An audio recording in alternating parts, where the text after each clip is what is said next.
ఆంధ్రప్రదేశ్ రాజధాని అమరావతిని ప్రపంచ స్థాయి నగరంగా తీర్చిదిద్దే దిశగా ప్రభుత్వం మరో కీలక నిర్ణయం తీసుకుంది.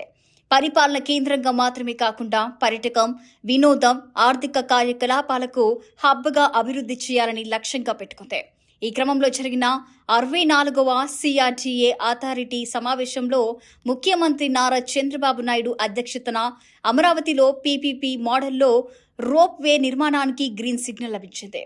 ఈ rope way Vijayawada railway station నుంచి బస్టాండ్, ఇంద్రకీలాద్రిపై ఉన్న కనకదుర్గమ్మ ఆలయం, పున్నమి ఘాట్, భవానీ ఐలాండ్ మీదుగా వెంకటపాలెంలోని టీటీడీ ఆలయం వరకు ఏర్పాటు చేయనున్నారు. ఇది పర్యాటకులను ఆకర్షించడమే కాకుండా నగరంలో ప్రత్యామ్నాయ రవాణా వ్యవస్థగా కూడా ఉపయోగపడనుంది. కృష్ణానది అంతాలను ఆకాశం నుంచి వీక్షించే అవకాశం కూడా ఈ ప్రాజెక్టు ద్వారా లభించనుంది.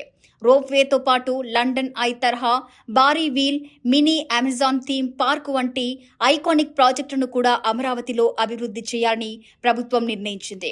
కొన్ని ప్రాజెక్టులు ఇప్పటికే టెండర్ల దశకు చేరుకున్నాయి. 1 కోటి జనాభాకు అవసరమైన మౌలిక సదుపాయాలతో అమరావతిని మెగా సిటీగా తీర్చిదిద్దేందుకు ప్రభుత్వం వేగంగా అడుగులు వేస్తుంది. కొత్త వంతెనలు, డేటా సెంటర్లు, 5G నెట్వర్క్, క్వాంటమ్ వ్యాలీ వంటి ప్రాజెక్టులతో పాటు ఈ ఐకానిక్ టూరిజం ప్రాజెక్టులు కూడా రాజధానికి ప్రత్యేక గుర్తింపును తీసుకురానున్నాయి. పరిపాలన రాజధానిగా ప్రారంభమైన అమరావతి ఇప్పుడు పర్యాటక రాజధానిగా కూడా ఎదిగే దిశగా మరో ముందడుగు వేసింది.